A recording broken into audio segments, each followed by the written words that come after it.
আসসালামু আলাইকুম, স্বাগতম ওষুধের রিভিউতে। আজকে আমরা যে সিরাপটি নিয়ে আপনাদের সামনে আলোচনা করব সেটার নাম হলো অ্যাফিক্স ডিএস সাসপেনশন বা সিরাপ। আপনারা স্ক্রিনে যে সিরাপটি দেখতে পাচ্ছেন সেটা একটি অ্যান্টিবায়োটিক জাতীয় সিরাপ, যার মধ্যে রয়েছে সেফিক্সিম ট্রাইহাইড্রেট প্রতি 5 মিলিতে, অর্থাৎ 1 চামচে রয়েছে 200 মিলিগ্রাম সেফিক্সিম ট্রাইহাইড্রেট। এটি অ্যারিস্টো ফার্মা লিমিটেডের একটি ঔষধ। আজকে আমরা এই ভিডিওতে এই অ্যাফিক্সিম ডিএস সিরাপটি সম্পর্কে বিস্তারিত আলোচনা করব। এটা মূলত কি রোগে কাজ করে থাকে, মাত্রা ও সেবনবিধি কি, পার্শ্ব প্রতিক্রিয়া কি, এ সকল দিকগুলো নিয়ে বিস্তারিত আলোচনা করব।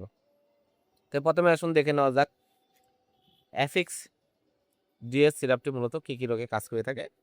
এটা বাচ্চাদের জন্য একটি সিরাপ। বাচ্চাদের সাধারণ সর্দি, কাশি এবং জ্বর, অর্থাৎ সিজনাল যে জ্বর হয়, জ্বরের সাথে কাশি বা সর্দি রয়েছে, এ ধরনের রোগগুলোর জন্য এই অ্যাফিক্স ডিএস সিরাপ বা সাসপেনশনটি অত্যন্ত জনপ্রিয় এবং ভালো কাজ করে থাকে।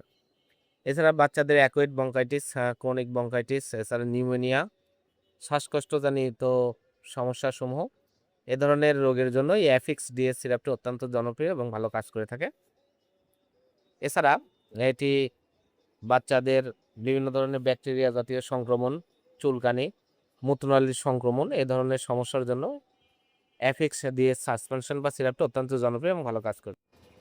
এছাড়া এটি বাচ্চাদের বিভিন্ন ধরনের ব্যাকটেরিয়া, যেখানে খোসপত্রার সৃষ্টি হয়, ঘা শুকানোর জন্য, কাটা ঘা শুকানোর জন্য অ্যাফিক্স ডিএস সিরাপটি অত্যন্ত জনপ্রিয় এবং ভালো কাজ করে থাকে।